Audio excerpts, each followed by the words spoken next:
Bonjour à tous et bienvenue pour cet unboxing de la montre connectée de Motorola, la dite Moto 360, en compagnie du propriétaire de cet objet, Théo. Bonjour tout le monde. Alors, on va commencer par tout simplement ouvrir la boîte, regarder ce qu'il y a dedans, ensuite parler un petit peu du design et des fonctionnalités de la montre, et on va faire un rapide question-réponse pour savoir les usages qu'on peut avoir avec ce superbe produit, je trouve. Donc, on va commencer peut-être par ouvrir la boîte tout simplement. Donc on peut remarquer déjà la boîte ronde, un peu différente de toutes les boîtes assez carrées que l'on a lorsqu'on achète un nouveau smartphone. Ça fait très friandise, j'ai l'impression. On veut son petit bonbon qui est à l'intérieur. Donc, c'est présenté vraiment sous forme d'écrin. Et on peut constater tout simplement que ça ressemble vraiment à une montre qu'on peut avoir, qu'on peut porter au quotidien. C'est pas disgracieux, j'ai l'impression. Non, pas du tout.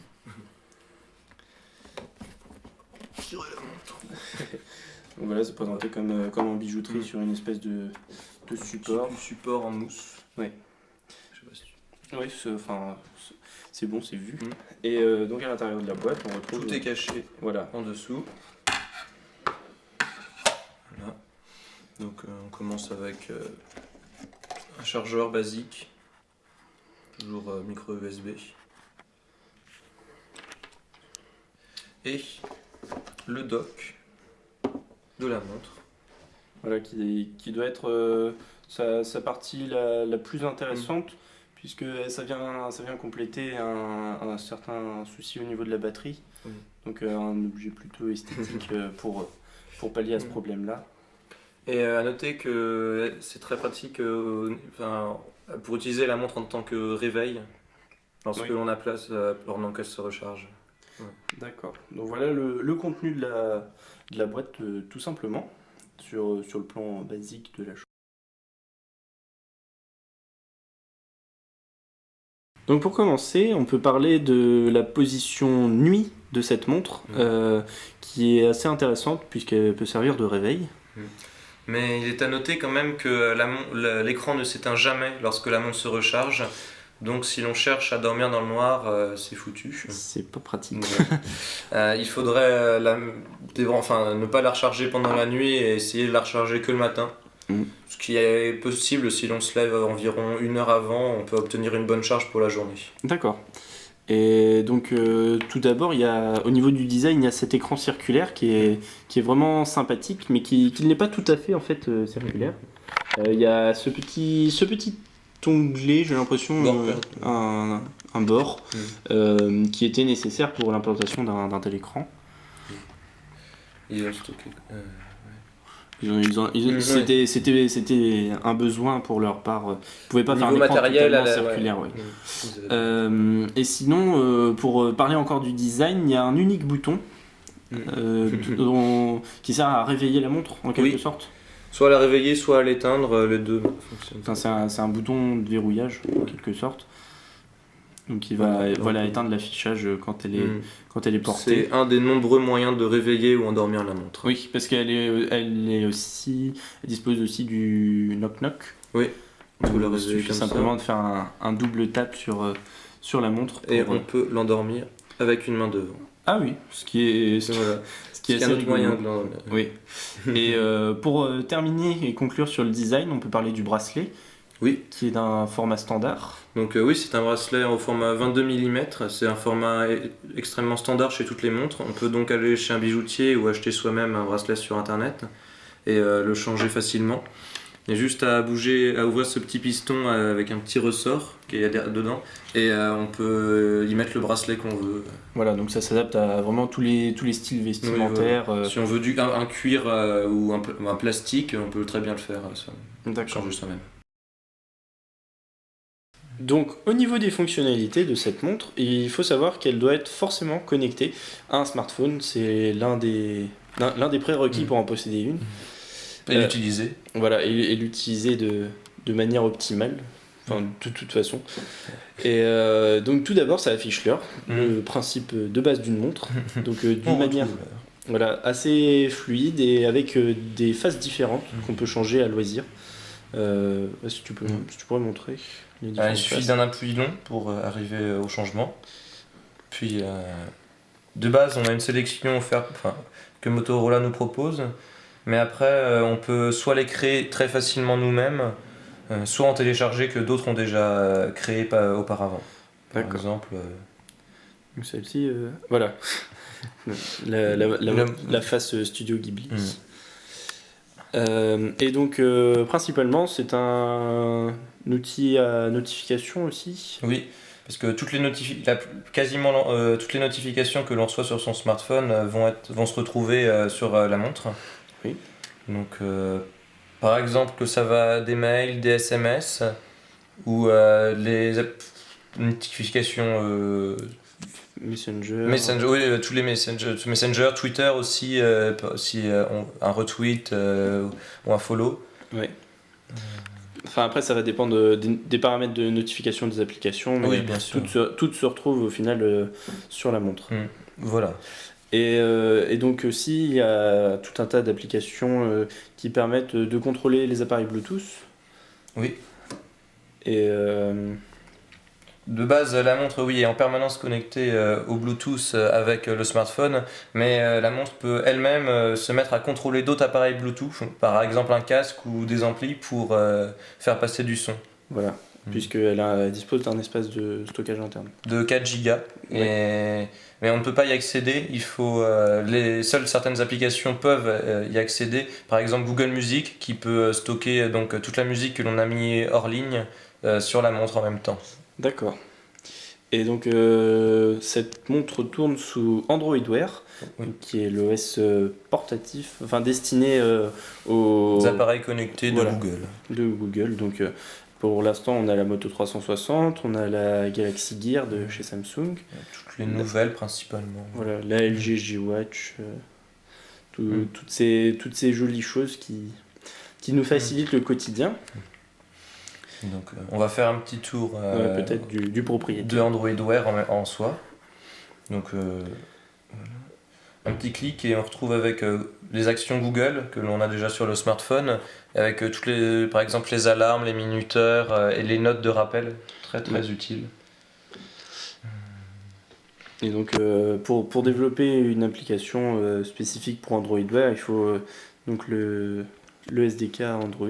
Oui. Ainsi que Android Studio qui propose des fonctionnalités directement implémentées pour Android Wear, donc pour les développer plus facilement, ou sinon avec Eclipse aussi ça marche très bien. Ça marche aussi bien. Donc le contrôleur de musique, tu pourrais peut-être montrer. Pour l'instant, un des défauts de jeunesse de Android Wear, c'est pour lancer une application externe. De base, on a très bien accès à toutes les applications proposées par Google. Oui. Mais pour lancer une application externe, il faut donc appuyer une première fois. On a la Google qui essaye de comprendre ce que l'on dit. Oui. On veut pas, si on ne veut pas, donc on doit faire un premier scroll vers le bas pour accéder aux applications Google. Et ensuite, le lanceur d'application se trouve tout en bas. Ah oui. Et là, on a accès aux applications externes. Donc on peut télécharger à loisir sur le Play Store aussi. Voilà. D'accord. Et toujours à noter que quand même les applications sur le Play Store dédiées à l'Android Wear n'ont pas vraiment de catégorie bien à elles sont mélangées avec les autres applications. Ça peut être des fois difficile de s'y retrouver, même si certaines des développeurs essayent de créer des stores alternatifs pour regrouper toutes ces applications. D'accord.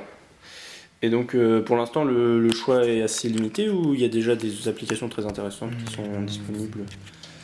Il y a certaines applications, mais la plupart ont pour l'instant été créées pour des montres au format carré et ne sont pas du tout adaptées aux montres à un format rond. D'accord. Donc peut-être qu'avec la démocratisation de ce format-là, on verra plus d'applications dédiées à ce au rond. Et est-ce qu'on peut naviguer sur Internet ? Ça c'est. Techniquement, c'est possible. C'est faisable. Mais aucun site n'est adapté à cet affichage qui se trouve être du 248 pixels en longueur. Ouais. Un format vraiment pas du tout pratique. Enfin, vraiment. pas adapté à la... Contre-intuitif à Internet. On peut même essayer le site Internet, Google, même Google ne passera pas. Ouais. Très très peu de sites sont adaptés à ce format d'écran. à la lecture dessus. Donc on se retrouve tout de suite pour quelques questions-réponses sur l'usage quotidien qu'on peut faire de ce produit.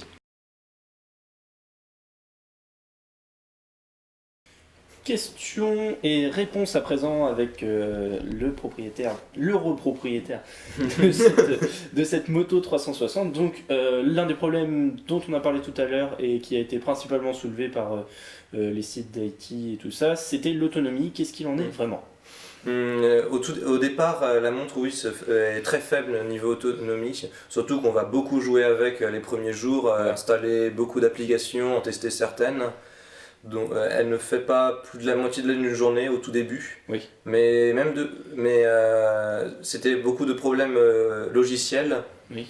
Au niveau d'Android Wear, Qui n'était pas encore qui était encore très jeune, qui l'est toujours, mais qui s'améliore très rapidement. Qui s'affirme au fur et à mesure. Oui. Et donc ça a été grandement corrigé, et aujourd'hui avec la version 4.4 d'Android Wear, on peut facilement tenir 2 jours avec la Motorola 360 avec une utilisation quotidienne assez intensive, avec toutes les notifications que l'on peut avoir et le relevé des tweets fréquemment. Oui. Voilà. Et donc dans la vie de tous les jours, l'usage se manifeste comment ? Ça va être plutôt on va avoir une notification, donc on va sortir son téléphone, ou alors on consulte la notification sur la montre et on essaie d'y répondre dans l'immédiat.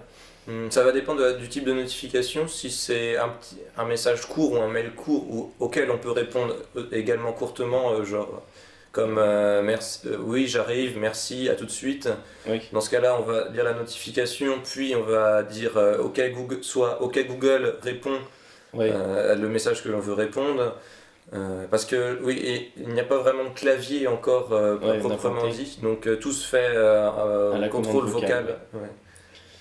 Et sinon il y a les notifications donc plus longues où on va juste voir l'information, on va pas y répondre, on peut dire ouvrir sur le téléphone, et là la réponse, sur le téléphone l'application va s'ouvrir en mode réponse immédiate et il nous restera à taper le texte. D'accord. Donc ça simplifie quand même certaines tâches, à pas déverrouiller, sortir la notification. Ça permet d'accélérer des fois le temps de réponse pour certaines choses. Exactement. Et sinon, une fonctionnalité qui t'aurait particulièrement étonné, qui était implantée mais que tu t'attendais pas à utiliser autant ? La fonctionnalité que j'utilise principalement, c'est le player de musique, soit le contrôle du smartphone sans avoir à le sortir, juste à partir de la montre, pouvoir contrôler les morceaux, c'est vraiment super. Ouais.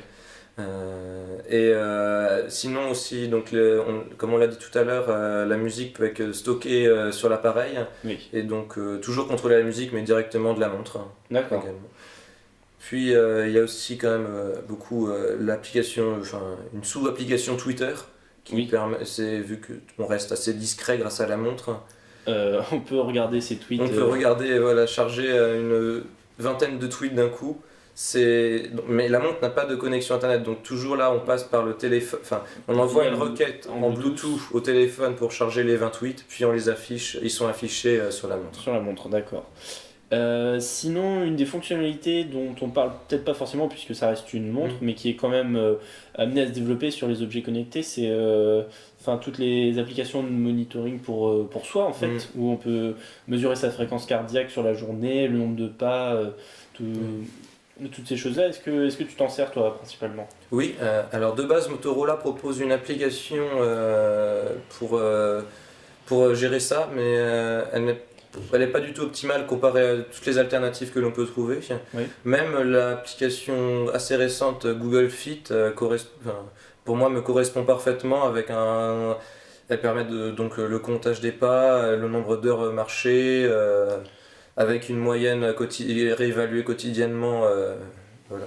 Et la montre permet vraiment très bien de faire ça. Ouais. Ça peut remplacer un Jawbone Fitbit Jawbone fournit quand même plus d'informations, ou nous demande plus d'informations au quotidien. Au bout de plusieurs années, ils ont quand même un peu plus d'expérience. Oui. Mais Google pourrait... On peut totalement jouer sur ce terrain-là Ouais. avec un tel produit. Bon, ben merci pour cette revue et pour la participation de ta super montre. Et on se retrouve peut-être un jour pour une revue d'un autre produit high-tech intéressant qui fait l'actualité. Salut! Au revoir.